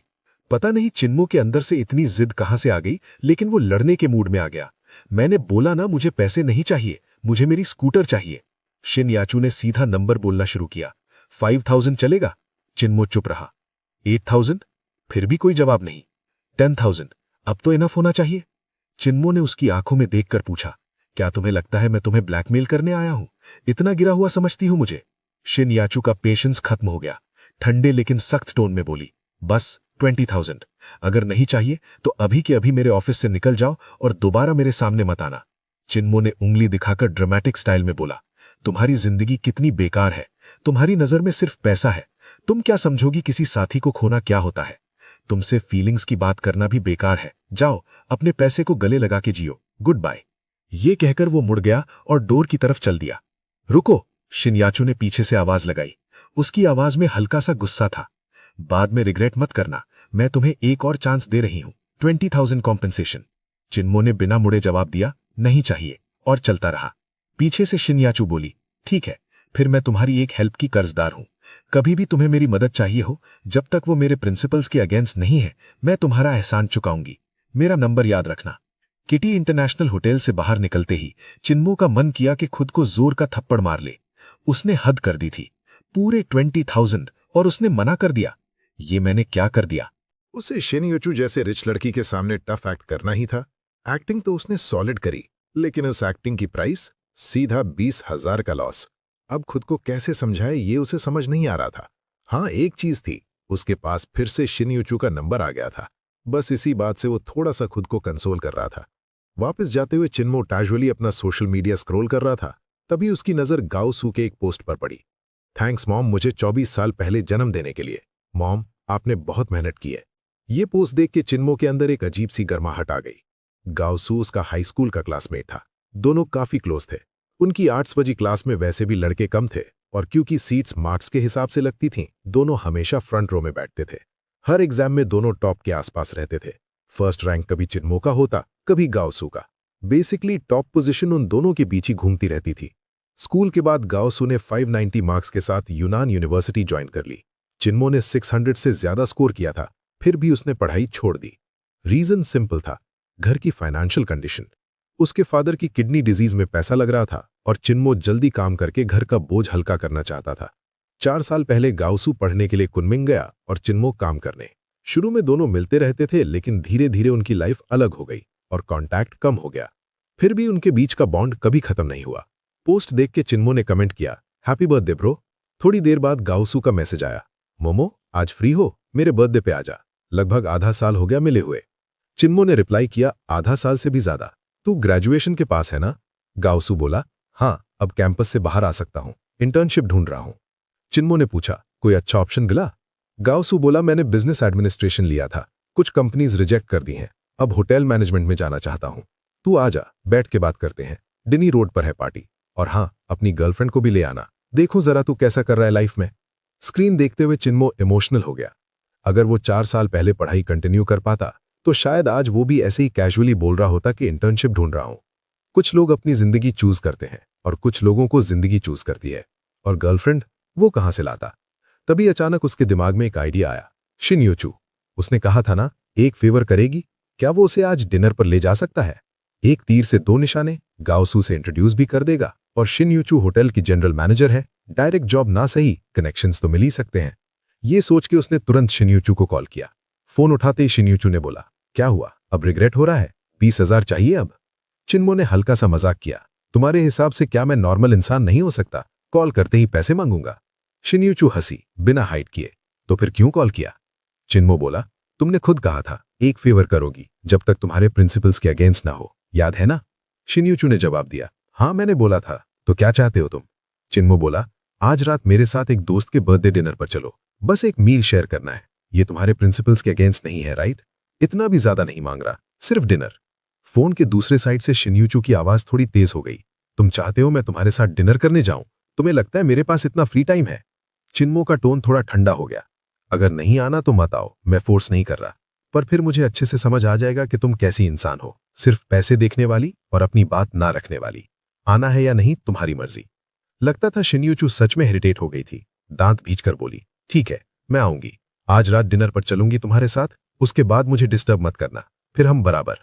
चिन्मो बोला, पर एक बात प्रॉमिस करो, डिनर टेबल पर मुझे एम्बैरस मत करना, मैं भी कोई गलत हरकत नहीं करूंगा, बस एक फ्रेंड की तरह आना। शिनयूचू ने बिना ज्यादा सोचे कहा, फाइन, समझ गई, आज रात मिलते हैं। शिनयूचू से बात सेट होने के बाद चिन्मो थोड़ा खुश हो गया। आधे साल बाद गाओसू से मिलने वाला था, ऊपर से आज उसका बर्थडे भी था। रास्ते में उसने एक छोटी सी कन्वीनियंस शॉप से एक लाल एनवेलप लिया और उसमें 500 युआन डाल दिए। उसके लिए 500 युआन छोटी बात नहीं थी, लेकिन उसने सोचा गाओसू के फ्रेंड्स सब कॉलेज वाले होंगे और आजकल के स्टूडेंट्स काफी खर्चीले होते हैं, कहीं उसका एनवेलप छोटा ना लग जाए और गाओसू को ऑकवर्ड फील हो जाए। शाम 6:15 पर चिन्मो रेस्टोरेंट के एंट्रेंस पर पहुंचा। वहां ऑलरेडी शिनयूचू की व्हाइट रेंज रोवर खड़ी थी। उसने चिन्मो को आते देखा, गाड़ी से उतरकर सीधा उसकी तरफ आई, अभी भी बिजनेस अटायर में। चिन्मो ने उसे ऊपर से नीचे तक देखा। शिनयूचू ने घूर कर पूछा, क्या देख रहे हो? तुमने बताया ही नहीं क्या पहनना है, और मेरे पास चेंज करने का टाइम भी नहीं था। एड्रेस मिलते ही सीधा ऑफिस से आ गई। चिन्मो हल्का सा मुस्कुराया, सच बोलूं तो एक्सपेक्ट नहीं किया था, पर तुम बिजनेस क्लोथ्स में काफी इंप्रेसिव लग रही हो। इस पर शिनयूचू ने उसे एक और बड़ा आई रोल दे दिया। फिर चिन्मो उसे प्राइवेट डाइनिंग रूम के अंदर ले गया। जैसे ही उसने डोर खोला, उसने गाओसू को सेंटर वाली सीट पर बैठा देखा, अपने पास वाले लड़के से बात करते हुए। रूम में लगभग 10-12 लोग थे। जैसे ही गाओसू ने चिन्मो को देखा, तुरंत खड़ा हो गया और बोला, मोमो, फाइनली आ गया तू, सब तेरा ही वेट कर रहे थे, इधर आ, मेरे पास बैठ। उसने अपने पास वाले लड़के को साइड होने का सिग्नल दिया। चिन्मो उस जगह जाके बैठ गया और अपनी पॉकेट से सिगरेट का पैकेट निकालकर उस लड़के को ऑफर किया जिसने सीट दी थी। लड़के ने उसके हाथ में सस्ती सिगरेट देखी और लेने के बजाय टेबल पर रखे महंगे सिगरेट पैक की तरफ इशारा कर दिया, जैसे कह रहा हो मेरे पास बेटर है। थोड़ा ऑकवर्ड मोमेंट था। गाओसू ने सबको इंट्रोड्यूस करना शुरू किया। गाइज, ये चिन्मो है, हम सेम काउंटी से हैं और स्कूल में मेरा बेस्ट फ्रेंड था, ये भी टॉप स्टूडेंट था, कॉलेज एंट्रेंस एग्जाम में 600+ स्कोर किया था। चिन्मो हल्का सा कड़वा मुस्कुराया और बोला, छोड़ो ये सब पुरानी बातें, हैप्पी बर्थडे। उसने रेड एनवेलप गाओसू को दे दिया। गाओसू ने हल्का सा फील करके बोला, अरे मोमो, इतनी फॉर्मेलिटी क्यों? मैंने तुझे गिफ्ट लाने के लिए नहीं बुलाया, बस मिलने के लिए बुलाया था। चलो पहले खाना स्टार्ट करते हैं, खाते हैं, पीते हैं, बात करते हैं। फिर उसकी नजर शिनयूचू पर गई। ये तुम्हारी गर्लफ्रेंड है ना, क्या नाम है इनका? शिनयूचू ने इस बात पर कोई खास रिएक्शन नहीं दिया, बस हल्का सा स्माइल किया और बोली, मेरा नाम है शुनयूचू, उसने सीधा जवाब दिया। गाओसू ने उसकी तरफ देखकर थोड़ा प्राउड टोन में कहा, मैं गाओसू हूं, यूनान यूनिवर्सिटी में बिजनेस एडमिनिस्ट्रेशन कर रहा हूं। मोमो और मैं काफी पुराने दोस्त हैं। जब उसने अपनी यूनिवर्सिटी और मेजर का नाम लिया, उसकी आवाज थोड़ी और लाउड हो गई और उसका प्राइड क्लियरली फील हो रहा था। तभी एक और लड़का बीच में बोल पड़ा, चलो चलो खाना स्टार्ट करते हैं। प्राइवेट रूम फिर से लाइवली हो गया। कोई स्मोक कर रहा था, कोई बातें कर रहा था और 2 कपल्स तो ओपनली चिपक कर बैठे थे। गाओसू ने सिगरेट निकाली और चिन्मो को दी, फिर बोला, मोमो, अगर तू उस टाइम पढ़ाई कंटिन्यू करता तो आज डिलीवरी नहीं कर रहा होता। डिलीवरी बॉय है? गाओसू के पास बैठी लड़की ने तुरंत पूछा। टोन में हल्का सा कंटेम्प्ट था। Delivery boy. ऑनलाइन तो लोग बोलते रहते हैं कि डिलीवरी वाले लोग कस्टमर्स के खाने में से छुपके से खा लेते हैं, ये सच है क्या? चिन्मो कुछ बोलता उससे पहले एक और लड़का बोल पड़ा। अरे वो तो कुछ भी नहीं है, तुमने वो वीडियो नहीं देखा? एक डिलीवरी गाय एलिवेटर में कस्टमर के सूप से मुंह धो रहा था और फिर वापस डाल दिया। वो तो असली घिनौनी बात है। ये इंडस्ट्री ही बहुत मैसी है, प्लेटफॉर्म्स को कोई फर्क नहीं पड़ता। वैसे भी जिनके पास प्रॉपर जॉब होती है वो डिलीवरी थोड़ी करते हैं। ये सब सुन के चिन्मो का चेहरा जलने लगा। वो आंख उठा के किसी को देख भी नहीं पा रहा था, ना ही शिनयू चू की तरफ। तभी एक लड़की ने अचानक शिनयू चू की तरफ मुड़कर पूछा, तुम भी डिलीवरी करती हो क्या? शिनयू चू ने हल्की सी स्माइल के साथ जवाब दिया, हाँ, मैं और चिन्मो दोनों अपने कॉलीग्स के लिए डिलीवरी करते हैं। लड़की तुरंत इंप्रेस हो गई। रोज धूप हवा में डिलीवरी करना कितना टफ होता होगा ना, और फिर भी तुम्हारी स्किन इतनी अच्छी है, सीरियसली जेलस हूं। शिनयू चू बस मुस्कुरा दी, कुछ एक्सप्लेन नहीं किया। अनशेल्टर्ड लड़कियों को बात करने दिया। गाओसू को क्लियरली ऑकवर्ड फील हुआ। उसने धीरे से चिन्मो को कहा, दिल पे मत ले, वो लोग बस ऐसे ही बोल रहे हैं। चिन्मो ने हल्का सा कड़वा मुस्कुरा के बोला, ठीक है, समझता हूं। और वो सच में समझता था। कुनमिंग में इतने साल स्ट्रगल करते हुए उसने हर टाइप के लोग देखे थे। उसके हिसाब से कॉलेज स्टूडेंट्स सबसे ज्यादा इमेच्योर होते हैं। ना उन्हें दुनिया का रियल सेंस होता है, ना दूसरों की फीलिंग्स का। सबको लगता है वो स्पेशल है। थोड़ी देर बाद ड्रिंक्स के साथ टॉपिक्स चेंज होने लगे। गाउसू ने एक और सिगरेट दी और कैजुअली पूछा, अंकल की तबीयत अब कैसी है? किडनी ट्रांसप्लांट का चांस है? ये सुनते ही चिन्मो का मूड हैवी हो गया। उसने अपने सामने का ग्लास उठाया और एक सांस में पी गया। फिर धीरे से बोला, ज्यादा होप नहीं है।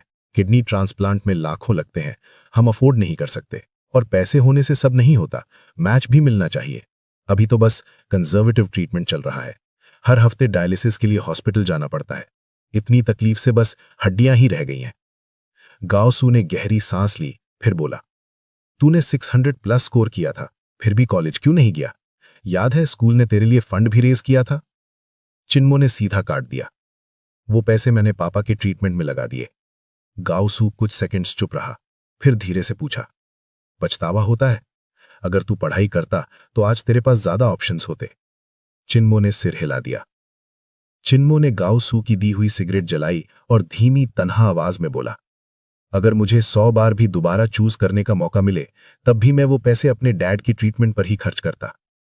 गाओसू के दूसरी तरफ बैठी लड़की ने तुरंत लेक्चर देना शुरू कर दिया, तुम कितने इमेच्योर हो।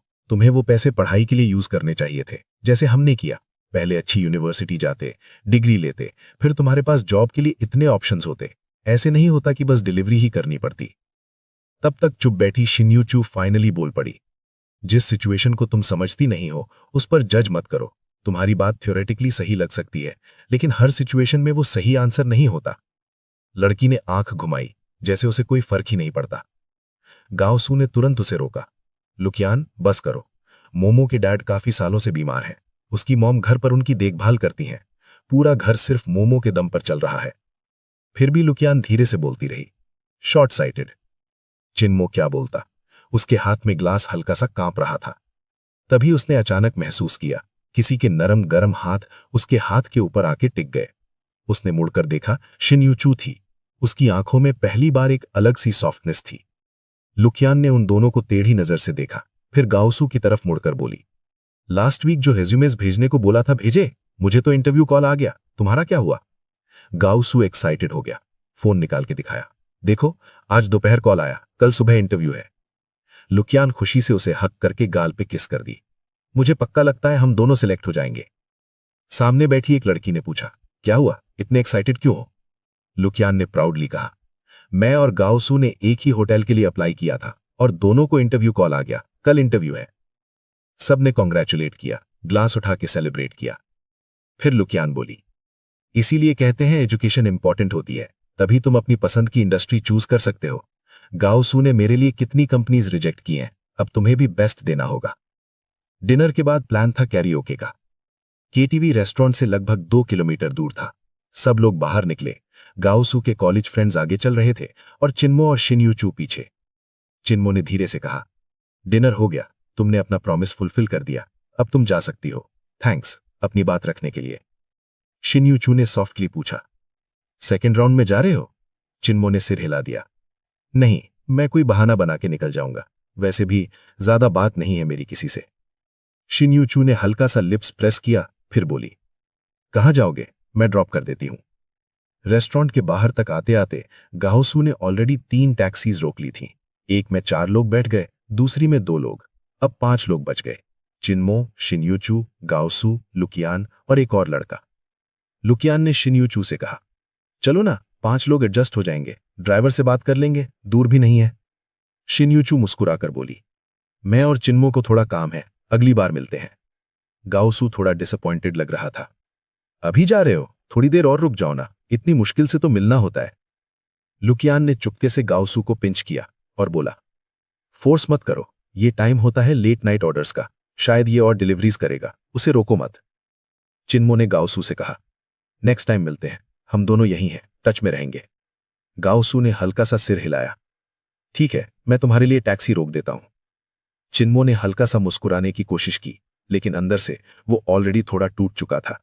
अरे इट्स फाइन, कैब की जरूरत नहीं, मैंने ड्रिंक नहीं किया, शाइन यूचू ने कैजुअली कहा। उसने रिमोट दबाया और पास खड़ी व्हाइट रेंज रोवर की लाइट्स ब्लिंक करने लगी। फिर उसने गाओसू को हाथ हिला के बोला, बाय। गाओसू और लुकियान दोनों थोड़े ऑकवर्ड लग रहे थे। चिन्मो और शाइन यूचू साथ साथ गाड़ी की तरफ चले। डोर खोलते वक्त चिन्मो ने पीछे से लुकियान की आवाज सुनी, थोड़ी जलन और तंज भरी।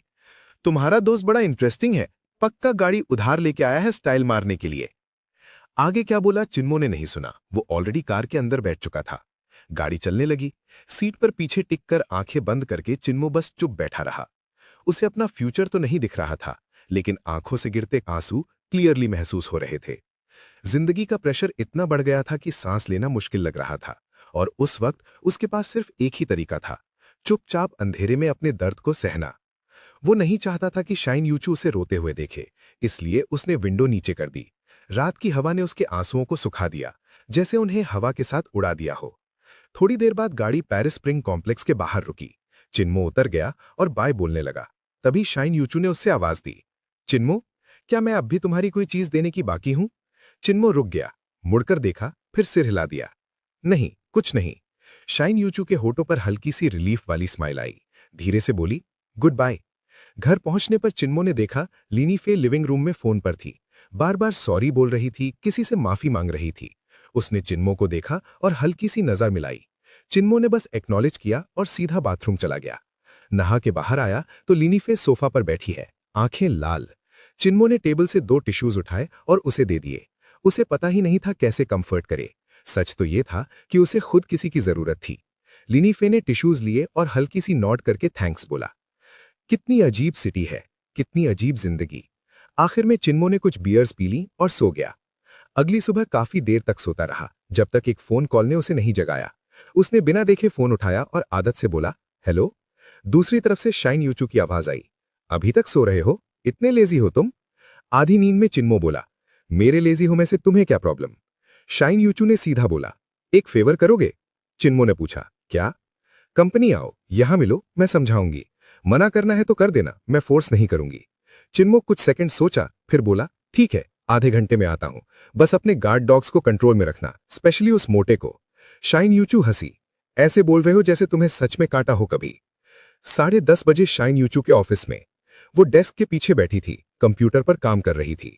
चिन्मो सीधा उसके डेस्क के पास गया, दोनों हाथ रखकर उसकी तरफ झुककर बोला, क्या इमरजेंसी है? मुझे ही हीरो बना के बुलाया है?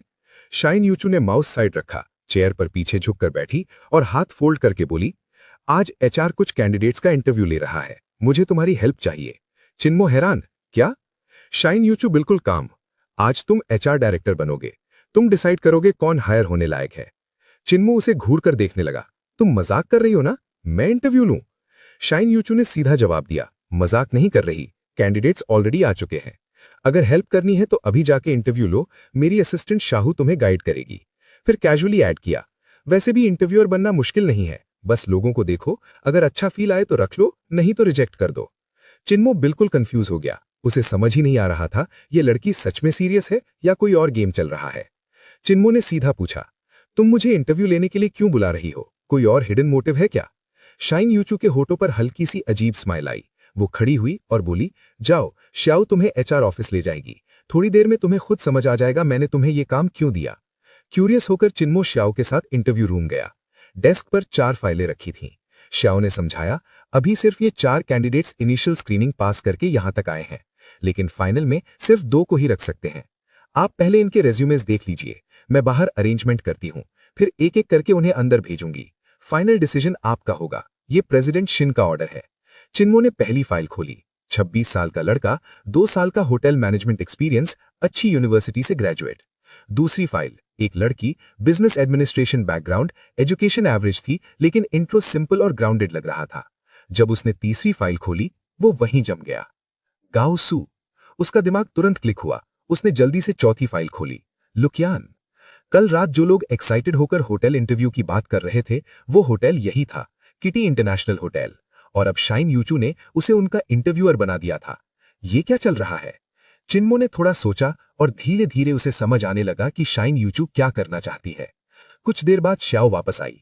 सब रेडी है, क्या कैंडिडेट्स को अंदर बुलाऊं? चिन्मो ने सिर हिलाया। सबको एक साथ बुलाओ। एक साथ? श्याओ थोड़ी सरप्राइज्ड हो गई।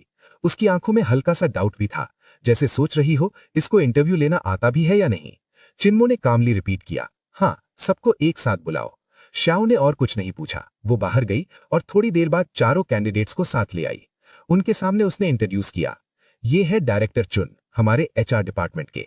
आज का फाइनल डिसीजन इनका होगा कि कौन 2 लोग सिलेक्ट होंगे। फिर वो चिन्मो के साइड बैठ गई और कंप्यूटर पर नोट्स लेने लगी। गाओसू शौक में बोल पड़ा, मोमो, ये सच है? मैं सपना तो नहीं देख रहा। चिन्मो ने हल्का सा स्माइल दिया और सिर हिला दिया। उसकी नजर सब पर घूमी। लुकियान के चेहरे पर ऑलरेडी कॉन्फिडेंस था, जैसे उसे पक्का लग रहा था कि वो सिलेक्ट हो जाएगी। चिन्मो ने प्रोफेशनल टोन में कहा, प्लीज सब लोग बैठ जाओ। मैंने आप सबके रेज्यूमेस देख लिए हैं। आप यहां तक आए हो, इसका मतलब आप ऑलरेडी इस बैच के बेस्ट लोगों में से हो। चाहे फाइनल सिलेक्शन हो या ना हो, आप ऑलरेडी काबिल हो। बस एक प्रॉब्लम है, कंपनी के पास सिर्फ 2 पोजीशंस हैं। लुकियान तुरंत कॉन्फिडेंट टोन में बोल पड़ी, तो ऑब्वियसली वो मैं और गाओसू ही होंगे। ये सुनते ही दूसरे लड़के के चेहरे पर नाराजगी आ गई। गाओसू ने तुरंत उसे धीरे से रोका, लुकियान, ऐसे मत बोलो। फिर उसने दूसरे लड़के से माफी भी मांगी। दूसरी लड़की चुपचाप बैठी रही, जैसे उसे फर्क ही नहीं पड़ता। चिन्मो ने पानी का ग्लास उठाया, एक सिप लिया और बोला, लास्ट क्वेश्चन सिंपल है। सपोज। चिन्मो ने अपना सवाल पूरा किया। तुम्हारी मंथली सैलरी 5000 है और तुम्हारे पास 3 हाउसिंग ऑप्शंस हैं। अर्बन विलेज में single room 500 per month, residential complex में shared apartment 1000 per month, same complex में पूरा अपार्टमेंट अकेला 2500 पर मंथ। तुम क्या चूज करोगे? सबसे पहले लुकेन ने जवाब दिया, मैं 2500 वाला ऑप्शन चूज करूंगी, पूरा अपार्टमेंट। मुझे अच्छा एनवायरनमेंट चाहिए और अपनी प्राइवेट स्पेस भी। फिर उसने गाओसू की तरफ देखा। तुम? गाओसू ने थोड़ा सोचा और बोला, मैं शेयर्ड अपार्टमेंट चूज करूंगा। अब चिन्मो ने तीसरी लड़की की तरफ देखा, पे। उसकी आवाज पहली बार सुनाई दी, सॉफ्ट और जेंटल। मैं भी शेयर्ड अपार्टमेंट चूज करूंगी। एनवायरनमेंट इंपॉर्टेंट है और जिसके साथ रहूंगी उसका बैकग्राउंड भी सिमिलर होगा। शायद वैल्यूज भी मिलती होंगी तो एडजस्ट करना ईजी होगा और सोशल सर्कल भी बढ़ेगा। आखिरी लड़के ने कॉन्फिडेंटली बोला, मैं अर्बन विलेज वाला ऑप्शन चूज करूंगा। 5000 सैलरी ज्यादा नहीं होती, रेंट कम रखूंगा और बाकी पैसे सोशल कनेक्शंस बनाने में लगाऊंगा। सबके आंसर सुनने के बाद चिन्मो ने सीधा बोला, आज का इंटरव्यू यहीं खत्म होता है। श्याओ ने पूछा, तो कौन सिलेक्ट होगा? चिन्मो ने कामली जवाब दिया, रिजल्ट कल अनाउंस होगा, आप सब कॉल का वेट करें। श्याओ ने फॉर्मली अनाउंस किया और सबको बाहर ले गई। जैसे ही बाकी लोग बाहर निकले, लुकेन सीधा चिन्मो के पास आ गई, एक्साइटेड टोन में, मोमो, तुम तो डिलीवरी करते थे ना, यहां एचआर डायरेक्टर कैसे बन गए? मतलब अब तो मैं और गाओसू पक्का सिलेक्ट हो जाएंगे, राइट? चिन्मो बस हल्का सा स्माइल कर पाया, क्या बोले समझ नहीं आया। गाओसू ने उसे खींचते हुए कहा, चलो चलते हैं। फिर चिन्मो से बोला, आज फ्री हो? कल प्रॉपरली बात नहीं हुई, आज मिलते हैं, थोड़ा और टाइम स्पेंड करते हैं। चिन्मो ने हाँ में सर हिला दिया, ठीक है, बाद में कांटेक्ट करता हूं। जाते वक्त लुकेन फुल कॉन्फिडेंस में गाओसू का हाथ पकड़ के बोल रही थी, तुम्हारा दोस्त इतनी बड़ी पोजीशन पर है और तुमने बताया भी नहीं, अब तो उससे कांटेक्ट में रहना ही पड़ेगा। सबके जाने के बाद चिन्मो कुछ देर चुप बैठा रहा, फिर उठकर सीधा शिन्यूचू के ऑफिस गया। डोर खोलते ही उसने देखा शिन्यूचू स्क्रीन पर कुछ देख रही थी और उसमें उसी की आवाज आ रही थी। जैसे ही उसने चिन्मो को देखा, वो मुस्कुराई, मोमो, नॉट बैड, काफी इंप्रेसिव था। लास्ट क्वेश्चन तो स्पेशली इंटरेस्टिंग था, सिंपल चॉइस से तुमने काफी कुछ जज कर लिया। चिन्मो ने थोड़ा सीरियस होकर पूछा, तुमने सब देखा? शिन्यूचू ने स्क्रीन उसकी तरफ घुमाई, लाइव फीड देख रही थी, अब रिप्ले देख रही हूं। तब चिन्मो को समझ आया, इंटरव्यू रूम में कैमरा था। एक पल के लिए उसे अजीब लगा, जैसे उस पर ट्रस्ट नहीं किया गया। वो कुछ बोलता उससे पहले शिन्यूचू ने समझाया, गलत मत समझना, इंटरव्यू रूम्स में हमेशा कैमरास होते हैं। कभी कभी कैंडिडेट ज्यादा होते हैं तो मैं सब पर्सनली अटेंड नहीं कर पाती। शिन्यूचू ने स्माइल करते हुए पूछा, तो तुम्हारे हिसाब से कौन रहना चाहिए एंड में? फिर सीधा बोला, पेई और गाओसू, राइट? और क्यों? थोड़ा रुककर उसने टीज किया, और अगर तुम लुकेन को रिजेक्ट करते हो तो क्या तुम्हें डर नहीं लगता कि तुम्हारा दोस्त गाओसू तुमसे नाराज हो जाएगा? चिन्मो ने आदत से सिगरेट निकाली, लिप्स पर रखी, फिर रुक गया। ऑफिस है, सोच के लाइटर वापस रखने लगा। शिन्यूचू ने कैजुअली कहा, इट्स फाइन, मुझे प्रॉब्लम नहीं है, थैंक्स। उसने सिगरेट जलाई, एक लंबा ड्रैग लिया और धीरे से बोला, अब समझ आ गया मुझे यहां क्यों बुलाया। जो तुमने मेरे लिए किया मैं अप्रिशिएट करता हूं। तुमने मेरी हेल्प की और मैं उसका गलत फायदा उठा के तुम्हारी कंपनी को नुकसान नहीं पहुंचा सकता। लुकेन अपने आप को बहुत ज्यादा समझती है, उसमें बेसिक मैनर्स भी नहीं है। ऐसे लोगों पर इन्वेस्ट करना वर्थ नहीं होता। पेई अलग है, रेज्यूमे से भी और उसकी बातचीत से भी। सिंपल है, ग्राउंडेड है, अप्रोच करना ईजी है, उसका इमेज भी अच्छा है। गाओसू के पास एक्सपीरियंस कम है, लेकिन उसका माइंडसेट और वैल्यू स्ट्रांग है। पर्सनल रिलेशन साइड पर रखकर भी मैं कहूंगा उसे रखना चाहिए। फिर सीधा जवाब दिया, रही बात गाओसू के नाराज होने की, तो मैं तुम्हारी काइंडनेस का यूज नहीं करूंगा ऐसा डिसीजन लेने के लिए जो तुम्हारी कंपनी को हर्ट करे। इसलिए मैंने रिजल्ट तुरंत अनाउंस नहीं किया। फाइनल डिसीजन तुम्हारा ही होना चाहिए।